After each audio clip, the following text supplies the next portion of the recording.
apa kabar? Proaktif kembali lagi, kali ini bersama saya Dewi Mustika. Seperti pada episode sebelumnya, Proaktif akan menyambangi kegiatan wakil rakyat yang duduk di kursi legislatif. Siapa wakil rakyat kita kali ini? Tetap di Proaktif.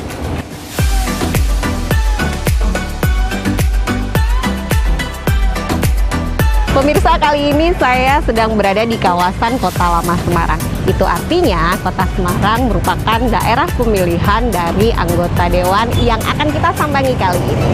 Ya, Bapak Agung Budi Margono. Beliau adalah anggota Komisi C DPRD Provinsi Jawa Tengah yang sebelumnya sempat selama 3 periode duduk di kursi DPRD Kota Semarang. Bagaimana kegiatan beliau hari ini? Ikuti kami.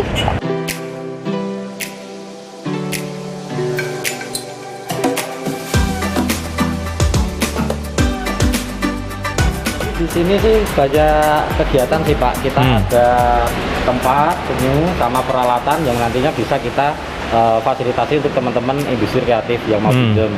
Nah, untuk tempat di sini itu memang kita sediakan untuk teman-teman industri, ya seperti teman-teman yang ada di bidang seni. Kayak kemarin kita sering ngadain pameran seni lukisan, pameran foto, itu juga pernah di sini. Fashion juga itu juga ada di sini.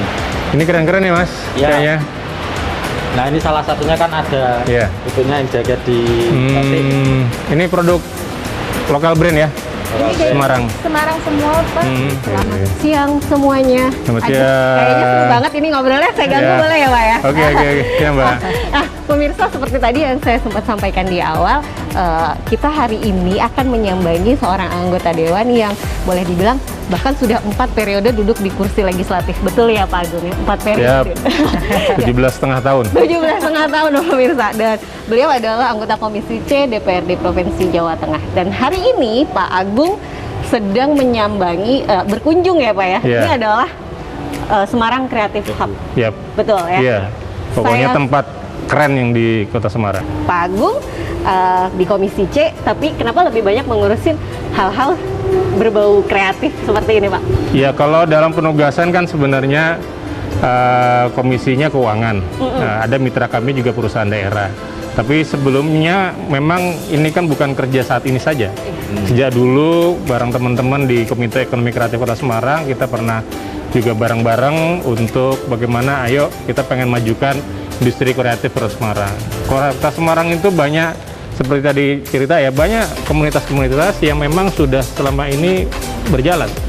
Nah, tinggal bagaimana tadi kita bisa fasilitasi bareng antara komunitas dengan pelakunya, kemudian juga pemerintah yang dikoordinasi sekarang ini juga bareng dengan Komite Ekonomi Kreatif Semarang, bisa bareng-bareng. Ini salah satu tanggung jawab konstituen saya. Dapil saya kan Kota Semarang, mau tidak mau ya untuk penugasannya di Komisi tentang Keuangan, tetapi ada tanggung jawab representatif yaitu Dapil Kota Semarang juga harus diperjuangkan. Nah Bu, mumpung ada Pak Dewan nih di sini, apa yang pengen diungkapin nih, aspirasi apa yang pengen disampaikan? Mumpung loh Bu.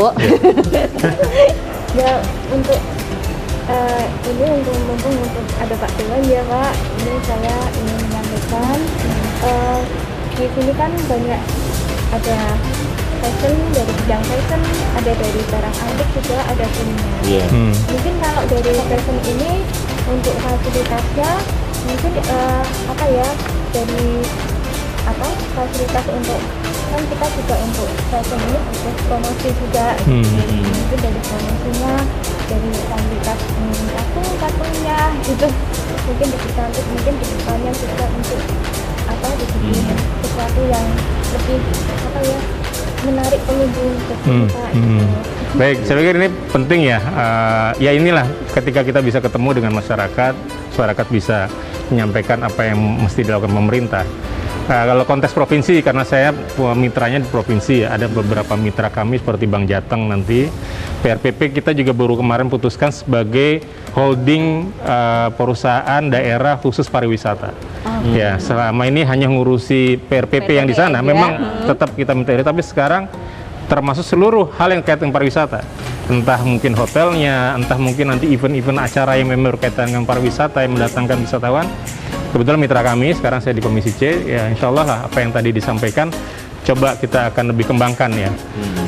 Setidaknya Kota Semarang punya kota lama, ini lokasi di kota lama, sebagai kota pusaka, sudah menjadi destinasi yang cukup baik ya, dan mudah-mudahan nanti juga diikuti dengan destinasi-destinasi yang lain sebagai sebuah rute perjalanan wisata bagi para wisatawan. Tadi ada hal-hal yang bisa dibawa, oleh-olehnya, fashion, kemudian kulinernya, sehingga nantinya kembali lagi ke kotanya masing atau negaranya masing-masing, tetapi meninggalkan cuannya ya. Masyarakatnya bisa, cuannya di sini gitu, masyarakat jadi tambah sejahtera, hiduplah kesejahteraan di masyarakat di Kota Semarang. Itu yang memang kita inginkan, dan memang intervensi pemerintah menjadi sangat penting.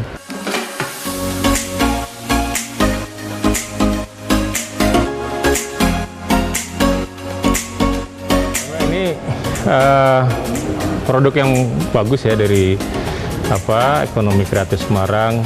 Lihat khas Semarang ya, jadi batik khas Semarang. Ini bisa jadi salah satu menarik lah buat kita juga promosikan, masyarakat juga bisa menjual kreasi. Banget ya, Pak? Semarang banget, Muara Kendok. Dan nanti motif-motifnya juga banyak lah, saya pikir seperti itu. Halo, selamat siang. Oleh sip. Acara Mas apa Ade, ini Acara ngobrol-ngobrol jalan-jalan. di tempatnya jenengan malah ini. Iya. Beliau Ini Mas Ade ini luar biasa. Kita udah sering banyak ngobrol ya sejak dulu. Biasa di luar. Biasa di luar. Sekarang tanggung jawabnya besar ya, beliau di bidang keseniannya di Pemkot ya. Saya pikir kita juga sangat mendorong Pemkot Semarang bisa bareng-bareng memajukan ekonomi kreatif Semarang. Nah, beliau bisa cerita sendiri deh nih nanti gimana apa yang sekarang sedang digarap, dan mudah-mudahan saya mewakili Dapil Kota Semarang di provinsi bisa juga sounding kepada dinas kebudayaan maupun dinas pariwisata agar Semarang sebagai ibu kota provinsi memberikan perhatian yang juga besar untuk ekonomi Jawa Tengah. oke, gimana nih Mas Ade? Ya, kalau kita bicara gedung ini kan sebenarnya kalau ini itu bukan asetnya Pemkot. Waktu itu kalau nggak salah PPI, kemudian pinjam oleh Pemkot, kemudian di 2020 akhir itu ada bantuan dari Kemenparekraf untuk pembangunan Kreatif Hub di 5 destinasi berprioritas yang sudah dicanangkan Presiden ini. Kemudian dibangunlah untuk menyupport itu kota-kota sekitarnya. Ini salah satunya Semarang ya. Ya, Jogja, Solo, Semarang ya. Kreatif Hub-nya ada di sini. Jadi ini bantuan dari Kemenparekraf. Kemudian ada dua tempat yang dibangun oleh Kemenparekraf. Satu di gedung PP ini yang sekarang kita sebut Kreatif Hub, sama satu lagi ada di gedung Order Trap. Kalau di sini konsepnya lebih ke kantor dan produksi, display kayak gini kecil. Kalau yang di Order Trap itu nanti untuk pertunjukan.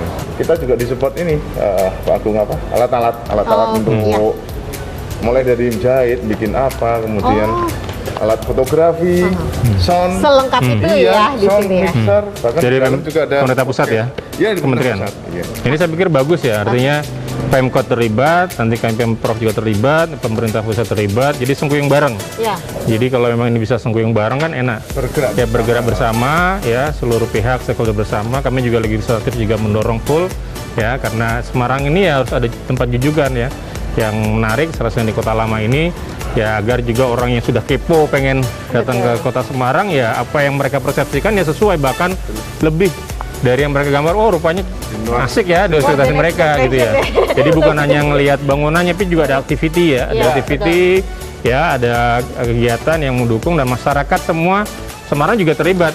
Kembalinya kan buat mereka juga. Artinya boleh dibilang nih buat teman-teman tadi di space-space yang sempat Mas Ade sebutkan, jika mengalami kesulitan atau membutuhkan fasilitas, bisa datang ke sini ya Mas? Bisa datang ke sini, kan ada Instagramnya Komekraf juga tuh, ada Komite Ekonomi Kreatif ya. Komite Ekonomi Kreatif, di chat aja, pasti langsung direspon dan nggak ada biaya sama sekali. Oke, Gratis. siap, keren banget pokoknya. Ditunggu gebrakan lanjutannya Mas Ade. Sip.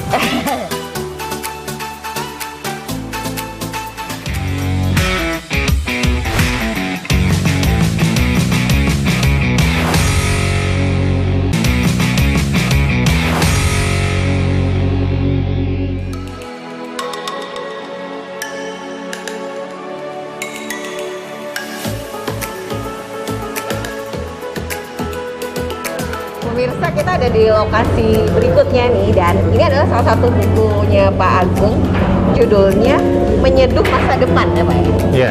Ada satu halaman pertama sudah sangat menggugah saya.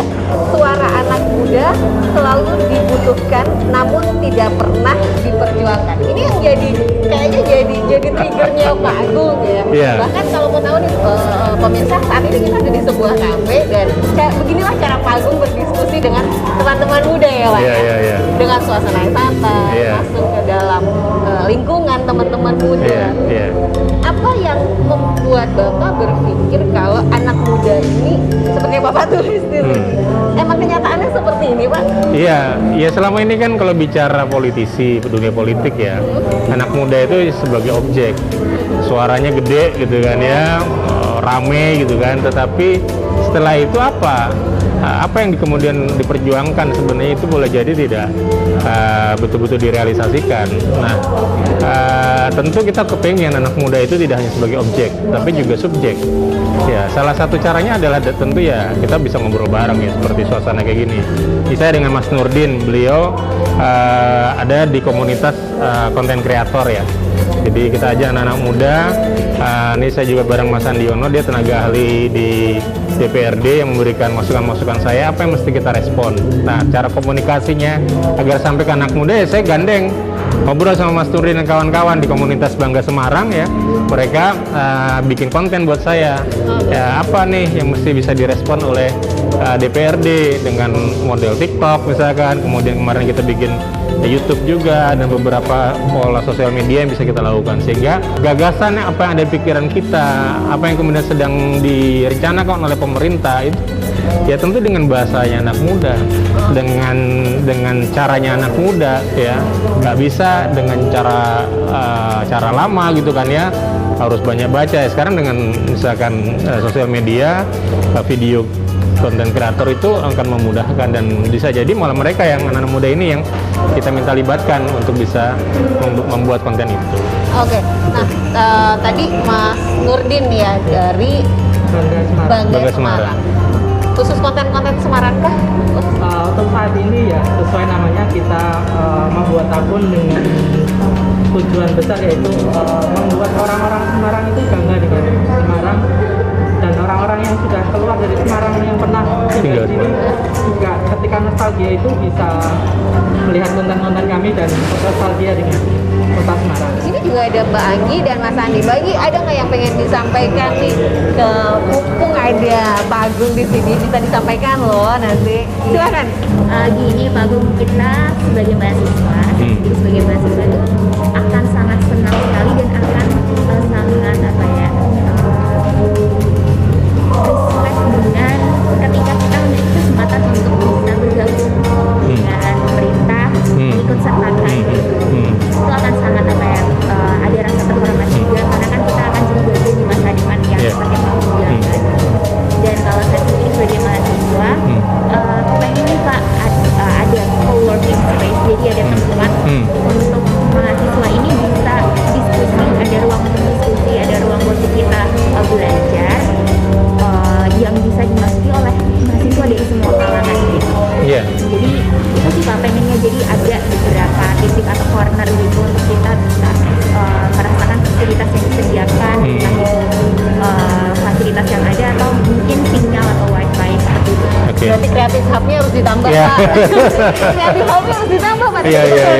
Kreatif hub ya. Betul. Ini harus ditambah Iya, nih, ini Pak. masukan bagus ya. Saya pikir nanti banyak di ruang publik. Waktu pemilu 2019, saya punya gagasan Semarang Youth Center ya. Jadi kita pengen perbanyak ruang-ruang itu disampaikan Mbak Anggi tadi. Ya harus diperbanyak ya agar produktivitasnya baik ya. Ya sehingga menjadi fungsi sosial juga berinteraksi. Saya ketika itu sampaikan di Kota Semarang ini ada 2 aset pemerintah provinsi yang cukup besar yang mestinya bisa diakses. Pertama Stadion Jatidiri, tahu ya? Iya. Ya, stadion terbesar di Jawa Tengah, di Kota Semarang. Dan satu lagi PRPP, Pusat Promosi Pariwisata yang dekat bandara sekarang. Itu sangat strategis sekali. Orang kalau landing Semarang yang pertama lihat adalah PRPP. Ini sudah saya sampaikan ke Dinas Olahraga, terutama ke Pak Sinung, gagasan itu termasuk juga ke Dirut PRPP. agar apa yang kemudian tadi Mbak Anggi sampaikan ini bisa menjadi kebijakan yang dirilis oleh pemerintah. Ya, saya terima kasih. Termasuk dari kami, saya pribadi ya, saya juga sedang mencoba nih, walaupun program saya program pribadi ya, itu program magang parlemen. Magang parlemen. Menarik nih kayaknya, Pak. Ya, jadi biar mereka teman-teman ngerti loh bahwa apa sih yang bisa dilakukan anak-anak muda ngelihat dunia politik ya. Apakah yang ribut-ribut rebutan kursi gitu atau memang ada yang bisa disampaikan, ada ide kita buat bangsa ini, apa ide kita buat Jawa Tengah ini. Ini saya sedang punya program itu. Ya, nanti saya akan segera rilis. Ya, silahkan, bolehlah. Itu gedung rakyat DPRD. Rakyat semua usia ya, iya, betul. Anak muda juga bisa ya, boleh nanti ke ruang saya, apalagi sekarang di tahun ini juga sudah ada ya, fasilitas baru, gedung baru tambahan ya, gedung DPRD nanti per anggota itu ada diberikan ruang khusus ya per masing-masing anggota, dan itu bisa jadi ruang karya kami ya, ruang karya kami, sehingga nanti seperti ini Mas Andi saya ajak, beliau pernah menjadi Direktur LBH Semarang juga, memberikan masukan. Jadi magang parlemen itu bisa berupa, pertama bisa memberikan masukan kebijakan apa yang mesti dilakukan, nih apa yang mesti saya suarakan, melakukan analisis, misalnya contoh mitrasi Bank Jateng, apa yang mesti dilakukan oleh Bank Jateng untuk ekonomi rakyat, kemudian perusahaan daerah untuk apa, itu analisis. Atau yang kedua, mengkampanyekan, sosialisasi ya, karena banyak hal yang sebenarnya belum tersampaikan ya, kalau kita terlihatan sibuk tapi nggak taunya nggak sampai kan, nggak nyampe juga. Nah ini ya juga bisa dilakukan, magang parlemen bisa programnya seperti itu, termasuk juga ya artinya PR-nya bagi anggota dewan, maupun yang ketiga manajemen dapil ya, kami punya konstituen, saya di kota Semarang penduduknya 1,6 juta ya, banyak ajuan-ajuan kegiatan yang perlu kita dampingi, itu perlu di manage ya, tidak hanya puluhan, ratusan proposal masuk yang harus saya perjuangkan ke meja pemerintah agar bisa direalisasi, itu butuh tim yang kuat ya, betul-betul kita pengen bekerja. Nah ini salah satu juga real yang bisa dilakukan untuk mendekatkan ya anak muda ini, saya harapkan ya tidak jauh dengan konteks politik ya, politik kalau dimaknai pelayanan publik itu luar biasa ya, kemanfaatannya ya sejak sekarang bisa dilakukan seperti itu. Gitu Mbak Anggi. Terima kasih. Ya. Ditunggu ya Mbak Anggi ya. Siap. Oke, menarik banget ini ngobrol-ngobrolnya, jadi makin muncul banyak pertanyaan lainnya nih Pak, tapi kayaknya kita sambil jalan-jalan enak kali ya Pak ya. Oke, pemirsa jangan kemana-mana, tetap di Proaktif.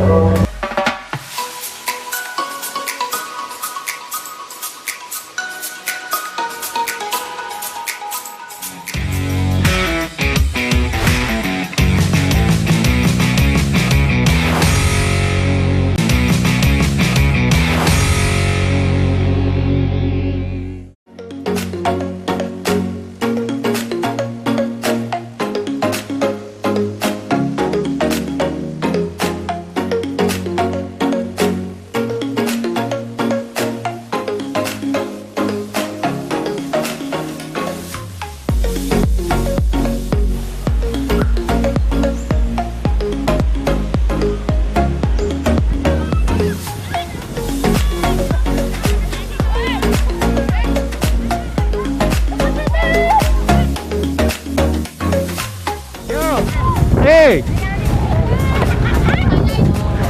Ini anak-anak Semarang, kita ada di alun-alun kota Semarang, mereka happy, senang karena ada fasilitas publik baru, yaitu alun-alun yang sebenarnya revitalisasi ya, apa yang sudah pernah ada.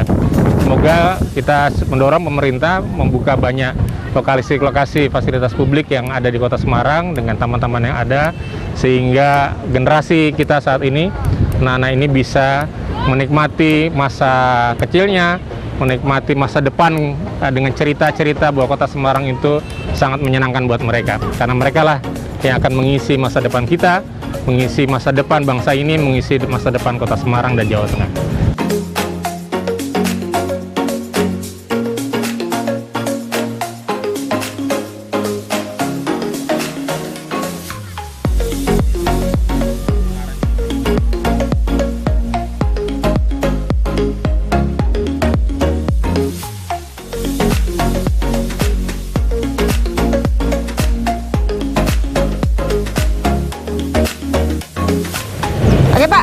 ini alun-alun Kota Semarang ya yang baru Iya. saja diresmikan bersama dengan pembangunan kembali Iya, kemarin. sama Presiden pasar- Jokowi kemarin juga.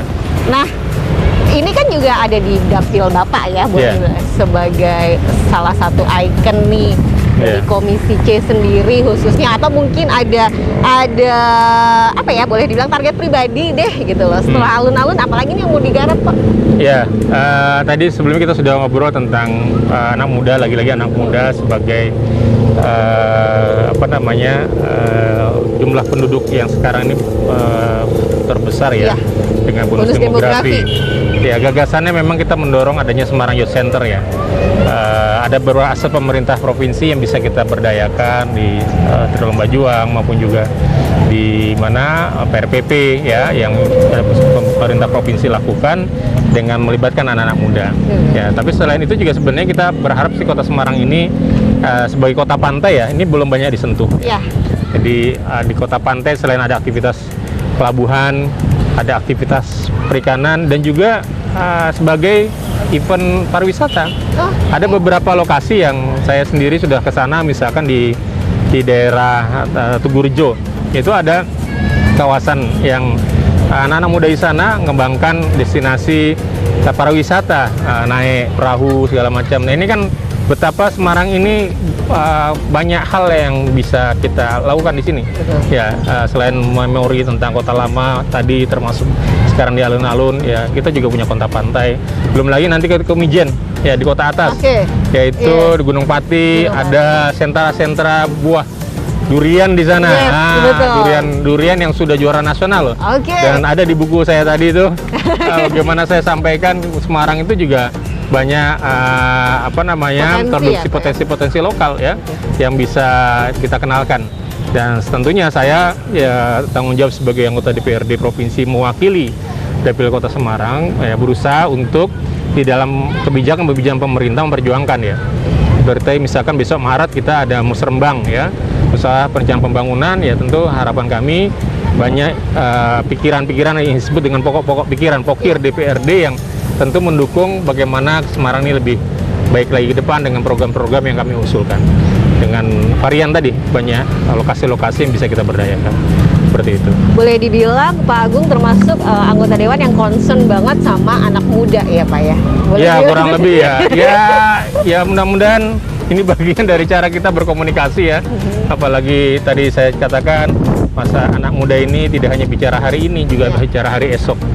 Yang membangun masa depan bangsa kita, wilayah kita, provinsi kita, termasuk kota kita ya anak muda. Ya, kita jangan sampai lepas dari mereka, membersamai mereka, dengarkan mereka dan support hal-hal yang positif buat mereka. Oke, sebelum kita tutup Proaktif edisi kali ini, mungkin ada pesan Pak. Ini pesannya harusnya dua arah nih. Untuk sesama anggota dewan, untuk menyambangi anak muda, dan ke anak muda untuk ayo bangkit dong. Kalian sudah saatnya didengarkan. Oke, boleh Pak pesannya Pak? Ya, anak muda, ya hidup itu hanya sekali. Ya, kesempatan kita untuk berkarya semaksimal mungkin.